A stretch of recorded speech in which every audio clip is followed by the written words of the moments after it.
నా హృదయపూర్వకమైన నమస్కారాలు.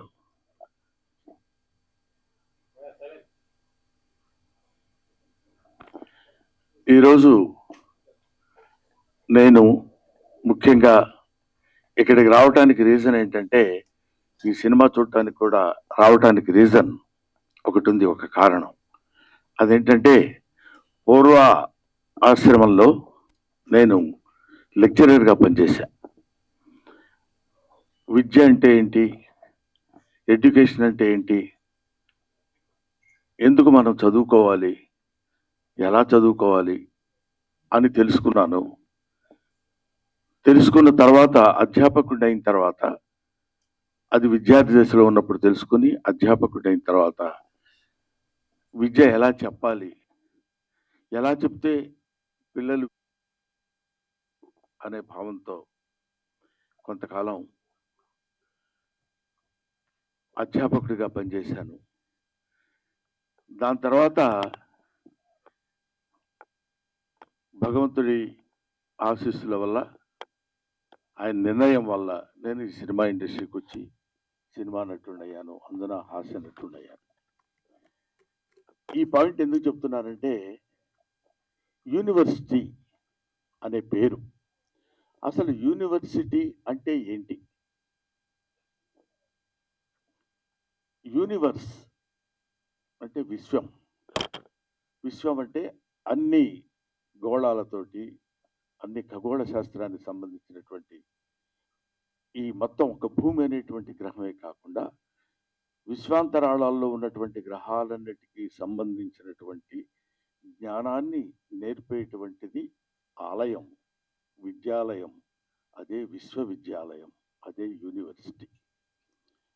అటువంటి యూనివర్సిటీ అనేటువంటి పేరుని ఇప్పుడు ఎటువంటి విశ్వవిద్యాలయాలు అయ్యాయి అని చెప్పడానికి ఎంతో ఎంతో కృషి చేసి, దానిలో రీసెర్చ్ చేసి, మనందరికీ అందులో జరుగుతున్నటువంటి అవినీతిని, అప్పట్లో మనకు విశ్వవిద్యాలయాలంటే కాశీ విశ్వవిద్యాలయం అని పెద్ద పేరు, బెనారస్ యూనివర్సిటీ అని. ఎక్కడెక్కడి నుంచో అన్ని దేశాల నుంచి మన దేశం వచ్చి చదువుకుని వెళ్ళిపోయేవాడు. అంటే జ్ఞాన సంపద ఉన్నటువంటి దేశం మంది. ఇవాళ మన దేశం, మన ఎడ్యుకేషనల్ స్థితి ఎలా ఉంది, విద్యా వ్యవస్థలు ఎలా మారిపోతున్నాయని వాటన్నిటి మీద అధ్యయనం చేసిన తమ్ముడు నారాయణమూర్తి అవన్నీ చూసి తట్టుకోలేక, అంటే ప్రీతి తీసుకోలేక, దీన్ని ఎలాగైనా సరే నా మిత్రులకి, నా వాళ్ళందరికీ పంచిపెట్టాలి. ఎందుకంటే ఈయన ఒక తేనెటీగ లాంటి మనిషి. తిరుగుతుంటాడు అన్ని చోట్లకి వెళ్ళి తేనె పువ్వు చేసుకుని వచ్చి తలా ఒక చుక్క చేతిలో పెట్టాలనేటువంటి మహాసంకల్పం ఉన్న మంచి మనిషి. ఎందుకంటే మీకు అందమైన హీరో ఎవరైనా అడిగితే, నాకు అందమైన హీరో ఎవరు అని చెప్పమంటే నేను నారాయణమూర్తి పేరు చెప్తాను. అందం అంటే ఇక్కడ glamour, 6 feet height, curling hair, బ్రహ్మాండమైన ఇది, ఆ తర్వాత మంచి డ్రెస్సింగ్, అలాంటి అందం కాదు. మదర్ తెరిసాని, మీకు అందమైన వ్యక్తి ఎవరమ్మా, ఎవరు మీకు అందంగా కనిపిస్తారని అడిగితే, ఎవరి మనసుల్లో సేవాభావం ఉంటుందో, ఎవరి కళ్ళలో దయాగుణం ఉంటుందో ఆ వ్యక్తి, ఆ జీవి అందమైంది అని చెప్పింది. నాకు తెలిసిన నారాయణమూర్తి 40 సంవత్సరాలుగా, నాకు తెలిసి 40 సంవత్సరాలు, ఆయన అంతకుముందు ఎన్ని సంవత్సరాల నుంచి ఉన్నారో నాకు తెలియదు. నిరంతరం నిరంతరం నిరంతరం ప్రజలు, అందున పేదవాళ్ళు, వాళ్ళు పడుతున్న బాధలు, వాళ్ళకి పడుతున్న కష్టాలు, సుఖాలు, ఊరికే నటించటం, నటుడిగా వచ్చి నటించటం అనే కాకుండా, I want to give some message to my people, to the people of India, not to the people of India, to the people of universe. అటువంటి వ్యక్తి నారాయణమూర్తి. బహుశా నేను చూసి పూర్తిగా ఇంతవరకు చాలా కాలమైంది నేను సినిమా మొత్తం కూర్చుని థియేటర్లో ప్రివ్యూలు కానీ లేకపోతే సినిమా హాల్స్లో కానీ నేను చూడటం. కానీ ఈ సినిమాని ఎందుకు చూడాలనుకున్నానంటే, దర్శకుడు వేరు, ప్రొడ్యూసర్ వేరు, ఇంకొక టెక్నీషియన్స్ వేరు, ఇంకొకళ్ళు ఎవరెవరో ఎన్నో 24 శాఖల మంది కలిసి పనిచేసే పనంతా ఒక్కడే భుజాన కాడేసుకుని దాన్ని ఆయన చెప్పాలనుకున్నటువంటి విధానాన్ని అద్భుతంగా సినిమా తీసి చెప్పాలి అనేటువంటి ఆలోచన ఎందుకు? మీకోసం, ప్రజల కోసం, పేద ప్రజల కోసం. ఈ సినిమా చూస్తున్నంతసేపు నాకు అనిపించింది, ఇందులో ఒక అద్భుతమైన ఎమోషన్స్ ఉన్నాయి. తండ్రి కూతురు, తండ్రి కొడుకు, ఆ తండ్రి చదివించి ఆ తండ్రి చేసినటువంటి త్యాగం, ఆ తండ్రి కోసం కొడుకు చేసినటువంటి త్యాగం, ఇలాంటి ఎమోషన్స్, ఆల్ ఎమోషన్స్ ఒక చోటికి తీసుకొచ్చి ఎంత దారుణంగా హ్యూమన్ ఎమోషన్స్తో ఆడుకుంటుంది వాళ్ళ ఈ సొసైటీ అని, అవినీతి బంధుప్రీతి చీకటి బజారు అలుముకున్న ఈ దేశం ఎటు దిగజారు అన్నాడు శ్రీశ్రీ 50 ఏళ్ల క్రితం అనుకుంటా. కాబట్టి ఇవాళన్న మాట కాదది. దాన్ని ఇవాళ వరకు ఎక్కడ ఏ రకమైన సమస్య ఉన్నా ఈయన ఒక అద్భుతమైనటువంటి రీతిలో దాన్ని మామూలు మనుషులకు కూడా అందుబాటులో ఉండాలి అని కష్టపడి సినిమా తీసి మీకోసం, తన కోసం కాదు, తన ఈ చొక్కా, ఈ ప్యాంటు, అదే తన జీవితం మీకు అంకితం, అంతే. అది చివరి శ్వాస వరకు ఇంకా కష్టపడుతూనే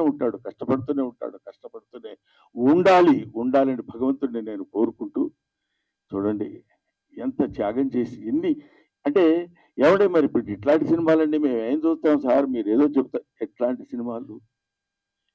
ఇదేమి నిజానికి దూరంగా ఉన్న సినిమా కాదు, ఇల్యూజన్లో ఉన్న సినిమా కాదు, ఊహించుకున్న ఒక అందమైన అద్భుతమైనటువంటి సుందరాంగి సినిమా కాదు. హాయిగా తలారా స్నానం చేసి వచ్చి ఒక నేత చీర కట్టుకున్న స్త్రీలా ఉన్న సినిమా ఇది, ఒక అందమైన స్త్రీలా ఉన్న సినిమా. అందులో నిజాలుంటాయి, వెతుక్కోండి. అందులో బూతులుండవు, జీవితపు లోతులుంటాయి, చూడండి, వెతుక్కోండి. బావిలో బకెట్ వేసి తోడుకోండి. ఒక్కొక్కడు పడుతున్న బాధ చూడు. కొన్ని డైలాగ్స్ అందులో చెప్తున్నప్పుడు నేను వింటే, ఒరే పెద్ద వాళ్ళకి కావాల్స్తే నాది కిడ్నీ కాదురా, ఇంకా చాలా ఉన్నాయి, అవన్నీ అమ్మొచ్చు. పెద్దోళ్ళకి కావాలనుకోరా, బోళ్ళంత డబ్బు పెట్టుకుంటారు. ఏమిటా మాటలు!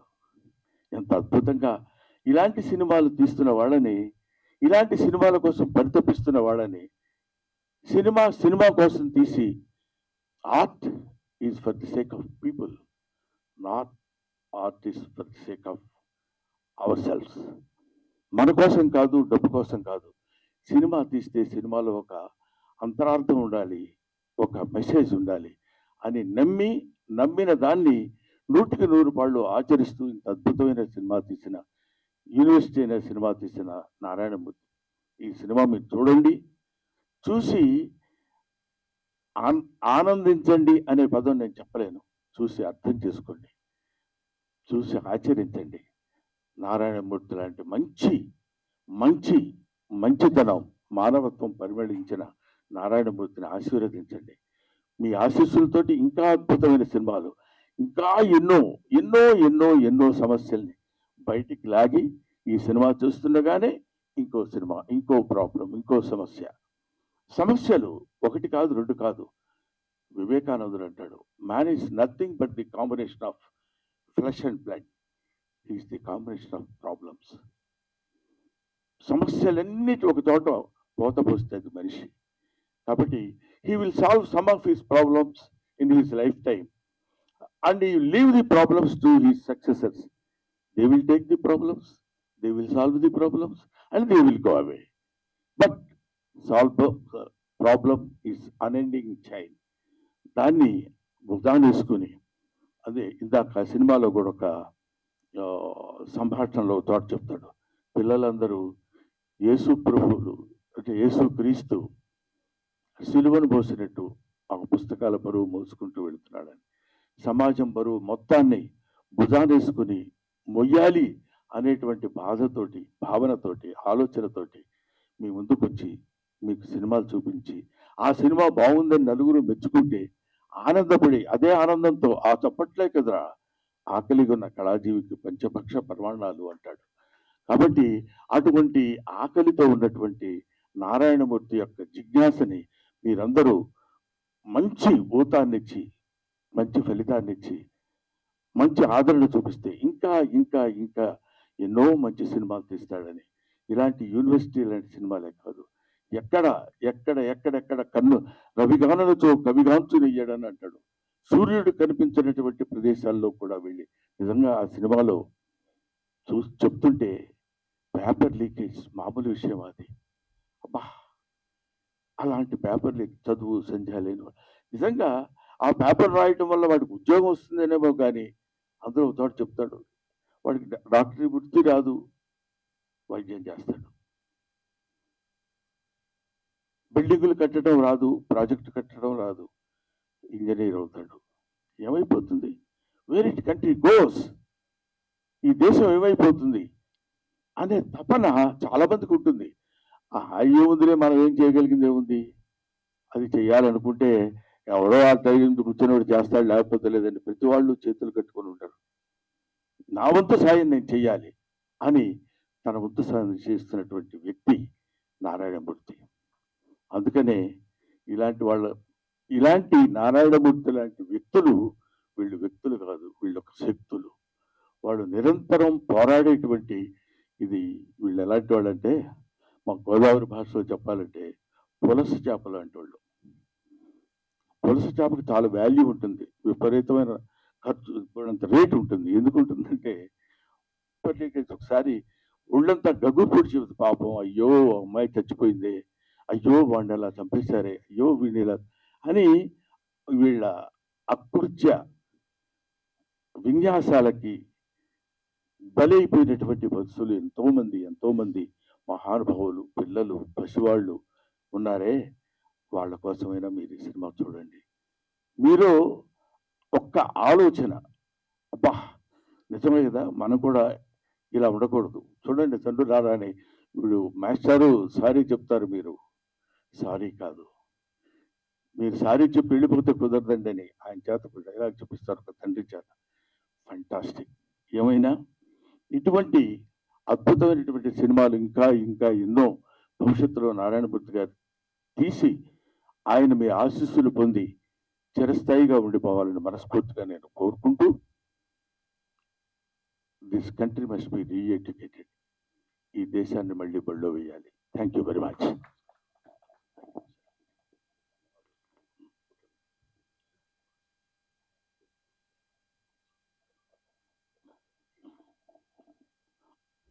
ఆ తర్వాత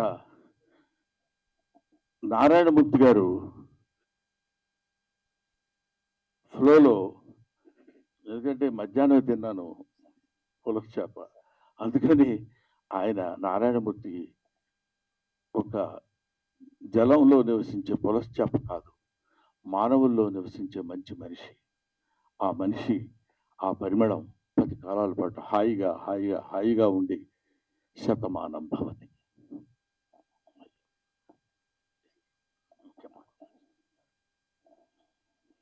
మీ ఆశీర్వాదానికి వందనాలు సార్.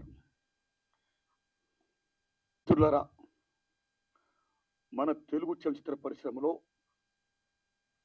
కస్తూరి శివరావు గారు ఎలా చూశాం, రేలింగ్ గారు ఎలా చూశాం, రమణారెడ్డి గారు ఎలా చూశాం, అల్లు రామలింగ గారు ఎలా చూశాం, పద్మనాభం రాజబాబు గారు ఎలా చూశాం, బ్రహ్మానందం గారు ఎలా చూస్తున్నాం. ఆయన మహానటుడు, మహాజ్ఞాని, అన్నింటిని మించి మాస్టర్. అందుకే నా యూనివర్సిటీ పేపర్ లీక్ సినిమాని, ఆ లోగోని బ్రహ్మానంద గారిని విజ్ఞప్తి చేసి ఆయనతో నేను రిలీజ్ చేసుకున్నా. సినిమా రెడీ అయ్యింది, నేను వెళ్ళా, అయ్యా తమరి సినిమా చూడాలి, తమరికి ఏమాత్రం నచ్చినా సరే దయచి మీరు చెప్పాలి నాకు మంచి మాటలు, నా సినిమాకి అది ఎంతో హెల్ప్ అవుద్ది, ప్రమోట్ అవుద్ది అని నేను విజ్ఞప్తి చేసిన వెంటనే నా విజ్ఞప్తిని మన్నించి వారు రావడం, ఇంత బిజీలో కూడా రావడమే కాదు, సినిమా చూసి ఇంత బ్రహ్మాండంగా మెచ్చుకొని నన్ను ఆశీర్వదించడం, ఇంకా ఇలాంటి సినిమాలు తీయడానికి ప్రేక్షదేవులు నాకు శక్తిని ప్రసాదించాలని వారు మరి చెప్పడం, ఇవన్నీ నా గురించి ఆయన చెప్తుంటే నాకు నిజంగా ఆనంద బాష్పాలతో ఆయన యొక్క ఆశీర్వాదానికి నా పట్ల ఆయనకున్న అభిమానానికి, నా ఎడల ఆయన చూపిస్తున్న ఆదరణకి నేను పత్రికల ముందు, మీడియా ముందు, ప్రేక్షక దేవుళ్ళరా వారికి నేను శిరస్సు ఉంచి దండం పెడుతున్నా. Thanks a lot sir. మిత్రులారా, యూనివర్సిటీ పేపర్ లీక్ ఈ సినిమా ఆగస్టు 22వ తారీఖు రిలీజ్ అవుతుందండి. దాన్ని చూడండి, ఏమాత్రం బాగున్నా ఆదరించండి. నేను ఇంకెలా చిత్రాలు తీయడానికి శక్తిని ప్రసాదించండి. మీడియా మిత్రులు థ్యాంక్స్ ఎ లాట్. సతీష్ గారు థ్యాంక్స్ ఎ లాట్. మీ అందరికీ నా వందనాలు చెప్తున్నా, వేల వందనాలు. ధన్యవాదం సార్. ఒక్క విషయం, ఇవాళ నేను గొప్పవాడిని చెప్పడం కోసం చెప్తున్నాను. నేను ఎంత గొప్పవాడంటే, ఇవాళ మా రెండో అబ్బాయి వెడ్డింగ్ యానివర్సరీ. ఇప్పుడు ఇంట్లో ఫంక్షన్ జరుగుతుంది. యానివర్సరీ వాళ్ళంతా బంధువులు అందరూ వస్తారు కదా, ఏదో దానికి నేను ఆలోచించింది ఏంటంటే, గొప్పవాడిని ఊరికే వ్యంగ్యంగా అన్నాను, నిజంగా అనుకునేది పంపదీసి. అలా కాదు, నేను ఇక్కడ వచ్చి నారాయణమూర్తి గారికి ఇచ్చిన మాట ప్రకారం 18వ తారీఖున నేను ఈ కార్యక్రమానికి రావాలి అనే ఐడియాతో నేను వచ్చాను. ఎందుకంటే నారాయణమూర్తి గారు అంతటి మంచి పనులు నేను చేయలేను కూడా, చేస్తానో లేదో కూడా తెలియదు. కనీసం ఇలాంటి మంచి పనులు చేసే వాళ్ళ దగ్గరికి వచ్చి వాళ్ళ మంచి పని గురించి నలుగురు చెప్పడం అనేది, దానికోసం పెద్ద భయంకరమైన త్యాగం చేసింది కూడా ఏం లేదు అనే ఆలోచనతో చెప్తున్నాను. ఇప్పుడు నేను అర్జెంటుగా మళ్ళీ అక్కడికి వెళ్ళి, వాళ్ళు ఏదో చిన్న ఫంక్షన్ లాంటిది ఉంటే, అది ఫ్యామిలీ ఫంక్షన్ కాబట్టి దానికి నేను వెళ్ళాలనే అభిప్రాయంతో నారాయణమూర్తి గారిని అభ్యర్థించి, ఇంత మంచి మనిషి, నిలువెల్లా మంచి మనిషి, ఇప్పుడు అంటే నేను కొన్ని చెప్పాలో వద్దో తెలియదు కానీ, బట్ నాకు తెలిసిన నారాయణమూర్తి గారు ఆ రోజు నుంచి ఈ రోజు వరకు అవే చెప్పులు, అవే ప్యాంట్ షర్టు, అదే ఆటో. ఒక్క సినిమా హిట్ అయితే ఏ రకంగా మనం ప్రవర్తిస్తున్నామో ఈ రోజుల్లో మనకు తెలుసు. 2 సినిమాల్లో మంచి పేరు వస్తే ఎలా ప్రవర్తిస్తున్నామో మనకు తెలుసు. ఒక దశాబ్దం కాలం మనం సినిమాల్లో ఉండి నటించి మంచి పేరు వస్తే మన ప్రవర్తన ఎలా ఉంటుందో మనకు తెలుసు.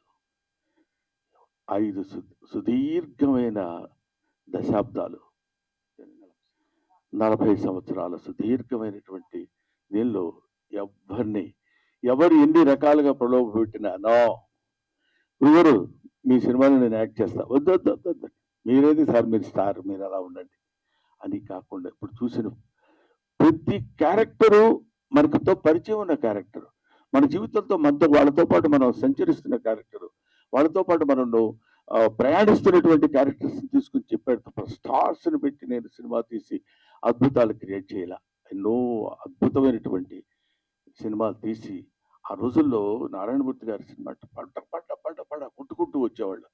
ఇవాళ వరకు అలాగే వస్తూనే ఉన్నారు, వస్తారు, వచ్చి తీరతారు. అలాంటి సినిమాలే నారాయణమూర్తి గారు చేస్తారు. Thank you very much my dear Narayanamurthy. ఎలా పెట్టారో పేరు, నాకు వెంకటేశ్వర స్వామి అంటే ఇష్టం, నారాయణమూర్తి అంటే ఇష్టం. ధన్యవాదాలు మీకు.